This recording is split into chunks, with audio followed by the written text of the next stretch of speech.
The best way to grow your business is through your current clients.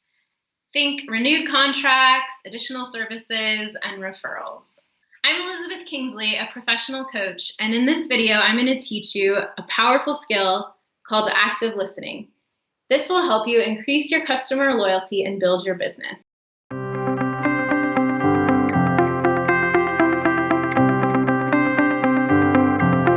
Listening is my favorite skill to develop in leaders. I know it sounds too simple, but it is an art and a skill that we can always be improving on. And it is the most effective way I know to understand what's really going on with your team and your clients, to build better connections, relationships, and understand the challenges that they're facing. Let's get to it. I'm going to teach you 3 concrete steps to improve your listening starting today. Tip number 1, presence and attention. We all have an intrinsic need to feel understood and feel like we belong. The best thing you can do to help increase this is give someone your full attention, focus, and presence. Let go of the thing you were working on before and get fully present with the person in front of you. How do you give someone your full presence and attention? Ask yourself this question. How do you know when someone else is giving you their full presence and attention? The answers to that question are going to be your first keys to what you need to do to give someone else your full attention. When I do workshops on this, I ask the participants to answer this question for themselves. How do you know when someone else is giving you their full attention? And they say things like, they're looking at me, they're not fidgeting, they're not looking at their phone, they're not on their computer. And they also say they just know, they can sense when someone's truly not distracted and focusing on them. So your challenge today is to commit to giving your full presence and attention. It's an internal shift that will make a big difference, and people will intuitively understand when they have your full presence. Tip number 2, stop talking. Ask the person in front of you a question and listen completely, including the things we just talked about: presence, attention, and complete curiosity. I do workshops on this all the time, and one of the exercises that we do is to get a buddy. One person talks for 2 minutes and the other person listens for 2 minutes. The rule for the listener is they aren't allowed to say anything.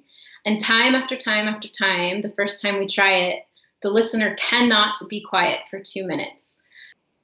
And there's a lot of information there. It tells us how much we're talking all the time.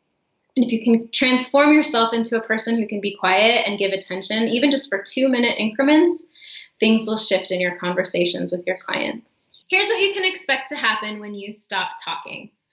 People are going to give you more information than you would have gotten otherwise. When you don't interrupt them, they're going to go deeper into what the real issue and challenge is for them, which is going to give you more information on what they really need and what they're really looking for, and how your services can match their deepest needs and deepest challenges. So here's your task for today on your next phone call or video conference or conversation with your spouse or child.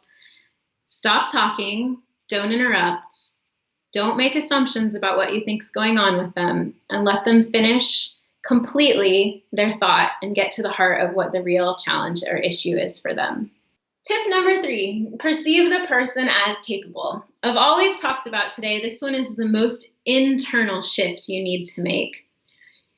People, all of us, have a need to be perceived as capable, and we all know when the person in front of us that we're talking to is doubting our capability or seeing us as something that needs to be fixed.